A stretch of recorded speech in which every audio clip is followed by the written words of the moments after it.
Ponni upcoming சீரியலில் இங்கே பொன்னி சாப்பிட்டுட்டு நடந்து வேக வேகமாக போகிறாங்க. அப்போதைக்கு சக்தி வந்து பொன்னிக்கிட்ட பிரச்சனை பண்ணுறாரு. என்ன பொன்னி இப்படி இருக்க? அதாவது அங்கே இருக்கிற எல்லாருமே என்னை அடிக்க வராங்க, போலீஸில் பிடிச்சி கொடுப்பேன்னு சொல்கிறாங்க. அப்போ கூட உனக்கு என் மேலே கொஞ்சம் கூட பாசமே வரலையா? இப்படி கல்லுஞ்சா மாறிட்ட நீ பாட்டுக்கு அப்படின்னு சக்தி பேச, கல்லுஞ்சா மாறிட்டான், நான் எப்போவோ உடஞ்சி போயிட்டேன். உங்கள் மேலே எனக்கு கொஞ்சம் கூட எந்த ஒரு ஆசையும் இல்லை. எனக்கு எப்போ என் மேலே இருக்கிற கலங்கத்தை நிரூபிப்பேன், எப்போ இந்த வீட்டை விட்டு போவேன், எப்போ நிம்மதியாக இருக்கலாம்னு நினைக்கிறேன். அதனால் தயவு செஞ்சு நீங்கள் உங்கள் மனசில் எதையாவது யோசிச்சுக்கிட்டு என் பின்னாடி வரதையோ என்கிட்ட பேச நினைக்கிறதையோ தயவு செஞ்சு விட்டுருங்க. இல்லை அப்படின்னா நல்லா இருக்காது அப்படின்னு சொல்லிட்டு நேராக பொன்னி வேகமாக போகிறாங்க. சக்தி ஒரு நிமிஷம் அப்படியே உடஞ்சி போய் நிற்கிறாரு. நாம் அப்படி என்ன தான் தப்பு பண்ணிட்டோம்? அப்படி என்ன தப்பு பண்ணியிருந்தாலும் இந்த பொன்னி நம்ம மேலே இவ்வளோ கோவப்படுறா, நாம் என்ன பண்ணுறதுன்னு தெரியலையே. நாம் எப்படி கொஞ்சம் கொஞ்சமாக சாகிறதுக்கு ஒரு இதை செத்துடலாமா அப்படின்னு கூட சக்தி முடிவு பண்ணுறாரு. இருந்தாலும் பொன்னியை பின்னாடியே ஃபாலோ பண்ணி போகிறாரு. பொன்னி வீட்டுக்கு போகாமல் இந்த பக்கம் போகாளே, எங்கே போவா அப்படின்னு நேராக பொன்னி அவங்க ஏற்கனவே வேலை பார்த்த அதே மளிகை கடையில் போய் வேலை பார்க்குறாங்க.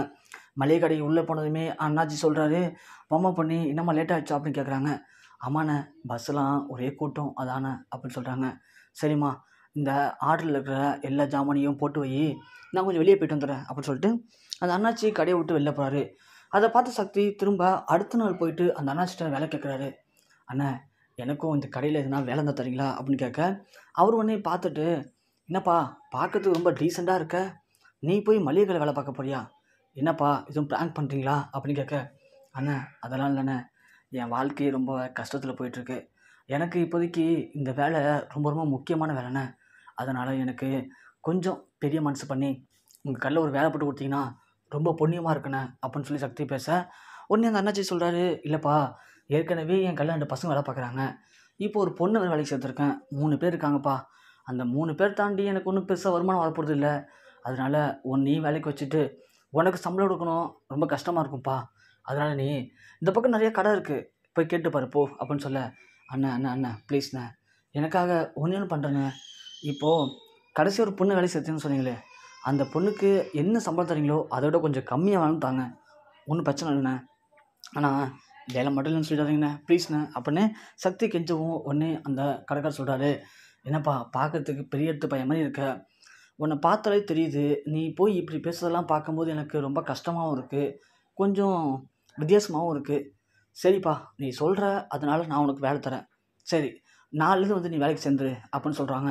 அண்ணா என்னண்ணா நாளைக்குன்னு சொல்கிறீங்க, நீங்கள் மனசு வச்சு நான் இன்றைக்கி வேலைக்கு சேர்ந்துக்கிறேண்ணே, எனக்கு அதில் ஒரு பிரச்சனை இல்லைண்ணா, நான் வேலைக்கு சேர்ந்துக்கிறேண்ணே அப்படின்னு சொல்ல, சரிப்பா இவ்வளோ தான் சொல்கிற, ஆனால் ஒழுங்காக வேலை பார்க்கணுப்பா, எந்த பிரச்சனையும் பண்ணக்கூடாது யார்ட்டையும் அப்படின்னு சொல்ல, அண்ணா என்னை பார்த்தா பிரச்சனை பண்ணுற மாதிரி தெரியுது, நான் ஏற்கனவே நிறைய கஷ்டத்தையும் நிறைய அடியும் வாங்கிட்டு வந்திருக்கேனே, ஏஞ்சிக்கவே இன்னும் பல வருஷம் ஆகும் போல், நான் யார்ட்டையும் பேச விட மாட்டேனே, நான் அப்படியே வேலை செய்கிறேண்ணே அப்படின்னு சொல்ல, சரிப்பா வா அப்படின்னு சொல்லி அவரை கடைக்கு அழைச்சிட்டு வராங்க. கடைக்கு அழைச்சிட்டு வந்து பொன்னி கூப்பிட்றாரு, பொன்னி இங்கே வாமா, இப்போது புதுசாக பையன் வேலைக்கு சேர்த்துருக்கேன், அந்த வரான் அந்த பையன், அவனுக்கு கடையில் என்னென்ன ஜாமானை எங்கெங்கே இருக்குது என்னென்ன பண்ணணும் அப்படிங்கிறத சொல்லி கொடுத்துருமா அப்படின்னு சொல்ல, சரிங்கண்ணே, தம்பி இங்கே வாப்பா அப்படின்னு சொல்லவும், அப்போ தான் சக்தியை பார்க்குறாங்க பொன்னி. சக்தியை பார்த்தோன்னே பொன்னிக்கு செம்ம கடுப்பாகுது.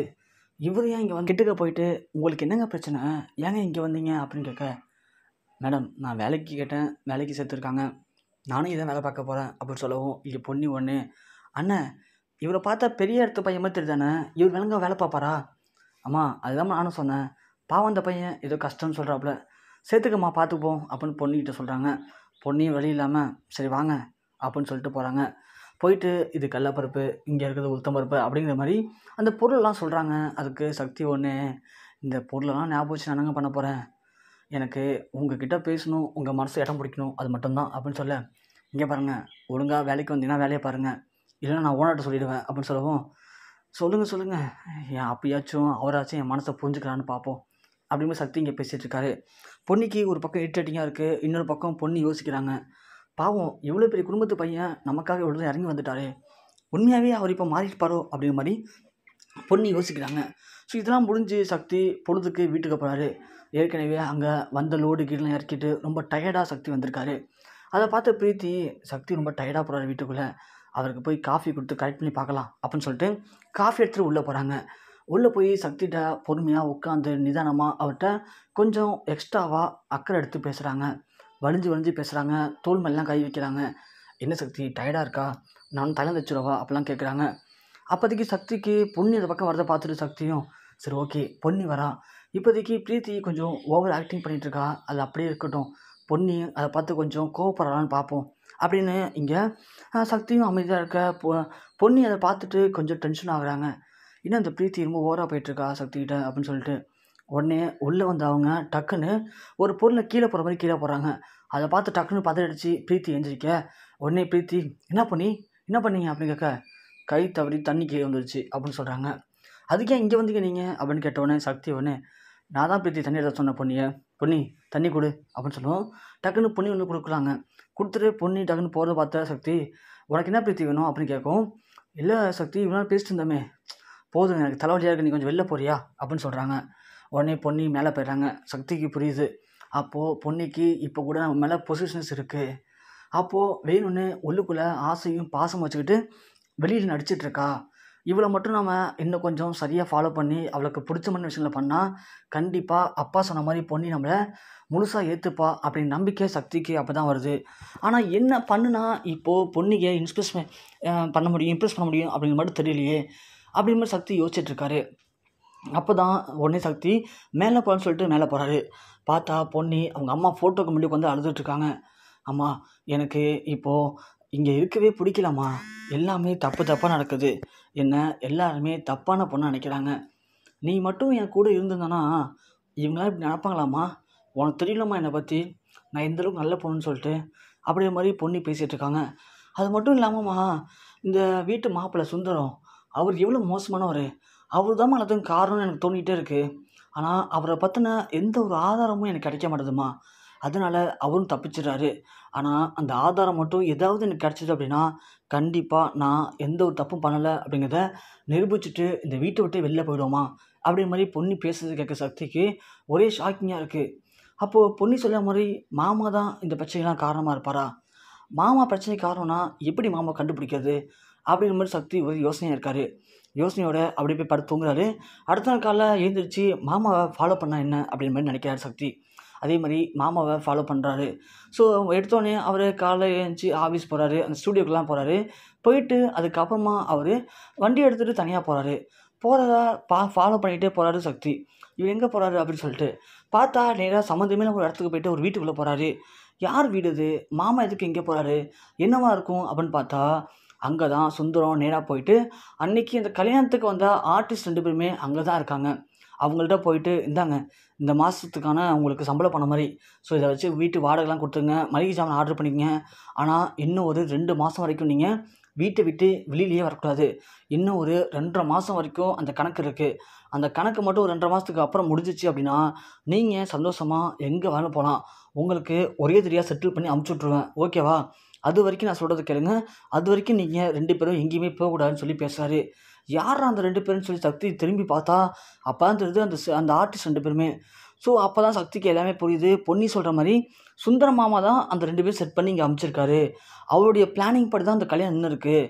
அப்போது இதுக்கும் பிரீத்திக்கும் பொன்னிக்கும் சம்மந்தமும் இல்லை, எல்லாத்துக்கும் காரணம் மாமா தான் திட்டம் போட்டு இந்த வேலையை பார்த்துருக்காரு.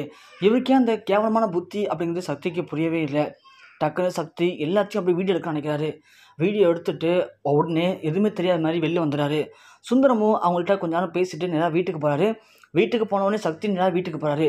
சக்தியை பார்த்து சுந்தரம் என்ன மாப்பிள்ள எங்கே போயிட்டு வர, பார்க்க ரொம்ப டயர்டாக இருக்க மாதிரி தெரியுது, ஆஃபீஸுக்கு போகிறது இல்லையாமே, என்ன தான் பிரச்சனை உனக்கு சீக்கிரமாக ஒரு கல்யாணம் பண்ணி வைக்கணும் மாப்பிள்ள, அப்போ தான் நீ சரியாக இருப்ப அப்படின்னு சொல்லுவோம். பவானி ஒன்று சும்மா இருங்கங்க, அவனை ஏன் போட்டு இது பண்ணுறீங்க, நம்ம சொன்னால் அவன் நம்மளை எதிரி மாதிரி பார்ப்பான் அப்படின்னு சொல்லுவோம். உடனே சக்தி சொல்கிறாரு ஆமாக்கா அவர் எதிரி தான், அவர் மனுஷனே கிடையாது முதல்ல அப்படின்னு சொல்ல பவானி ஒன்று என்ன சக்தி என்ன வார்த்தை ரொம்ப தடிக்குது, மாமா பார்த்து இப்படி தான் பேசுவியா அப்படின்னு கேட்க சந்திரசேகர் வந்துடுறாரு. என்னாச்சுமா பவானி அப்படின்னு கேட்க உங்கள் பிள்ளைய பாருங்கப்பா எப்படி பேசுகிறான்னு சொல்லிட்டு என்ன சக்தி என்னடாச்சு அப்படின்னு கேட்க பா நான் ஒரு வீடியோ போடுறேன், அந்த வீடியோ பார்த்துட்டு அதுக்கப்புறம் யாருக்கு மரியாதை கொடுக்கணும் அப்படிங்கிறத நீங்களே புரிஞ்சுக்கோங்க அப்படின்னு சொல்லி டக்குன்னு சக்தி அந்த வீடியோ எடுத்து போடுறாரு. வீடியோ பார்த்தா சுந்தரம் அந்த வீட்டுக்குள்ளே போகிறது அவங்கள்ட்ட பேசுறது எல்லாமே அப்பட்டமாக தெரியுது. அதை பார்த்தோன்னே இங்கே சந்திரசேகர் பயங்கரமாக கொந்தளிச்சிடாரு. அப்படி ஜெயா பார்க்குறாங்க. சுந்தரத்துக்கு ஒன்றுமே சொல்ல முடியல. இவன் எப்படி இதெல்லாம் கண்டுபிடிச்சான், இவன் எப்படி நம்ம கூட வந்திருப்பான் அப்படின்னு சொல்லிட்டு சுந்தரத்தால் பேசவே முடியல. இங்கே சுந்தரம் அப்படியே ஒரு மாதிரி நிற்கிறாரு. பவானி ஒன்று சுந்தரத்தை சட்டையை பிடிச்சி, என்னங்க இதெல்லாம், உங்களுக்கு இதுக்கு என்ன சம்மந்தம் இருக்குது, அப்போ இதெல்லாம் பண்ணது நீங்கள் தானா, அப்போ இந்த பொண்ணு இல்லையா, எதுக்காங்க இப்படி பண்ணீங்க, உங்களுக்கு ஏன் இந்த கேட்டுக்கிட்ட வேலை அப்படி அப்படின்னு சொல்லி அவங்க சட்டையை பிடிச்சி கேட்குறாங்க. சுந்தரம் எதுவுமே பேசாமல் இருக்காரு.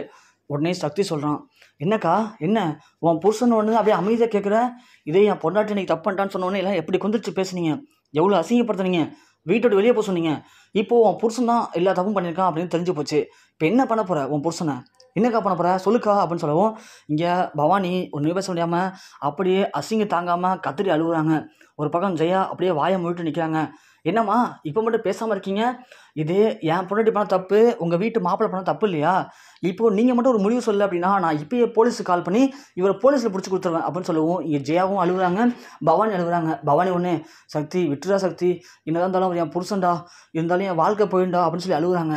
அப்போது என் வாழ்க்கை போனப்போ யாருமே யோசிக்கவே இல்லையாக்கா, அன்றைக்கி மட்டும் எல்லோரும் அப்படி பேசுனீங்க, இன்றைக்கி அவங்கவுங்க வாழ்க்கைன்னு வரும்போது எல்லாம் அவங்க வாழ்க்கை தானேக்கா பார்க்குறீங்க, இப்போ நான் என் வாழ்க்கையிலேருந்து நடுத்தில் நிற்கிறேனே, அதுக்கெலாம் காரணம் உன் புருஷன் தானேக்கா, அதுக்கு என்னக்கா பண்ண போகிற நீ அப்படின்னு சுந்தரத்தை பற்றி சக்தி பேச இங்கே பவானி அப்படியே துடிச்சு போகிறாங்க.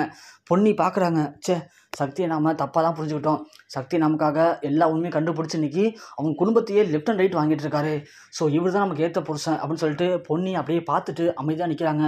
சுந்தரத்தால் பேச முடியல, பவானி அழுகுறாங்க, ஜெயாவளி ஒன்று பேச முடியல, பிரீத்தி நினைக்கிறாங்க, அடைச்ச எல்லாத்துக்கும் காரணம் இவன் தானா, இப்போ நம்ம வாழ்க்கை ஒட்டுமொத்தமாக போயிடுச்சு, இப்போ சக்தியும் பொன்னி ஒன்று சேர்ந்துட்டாங்க அப்படின்னா நம்மளுடைய வாழ்க்கை என்னத்துக்கு ஆகுது அப்படின்னு தெரியாமல் அப்படியே எல்லாம் ஷாக் ஆகி நிற்கிறாங்க.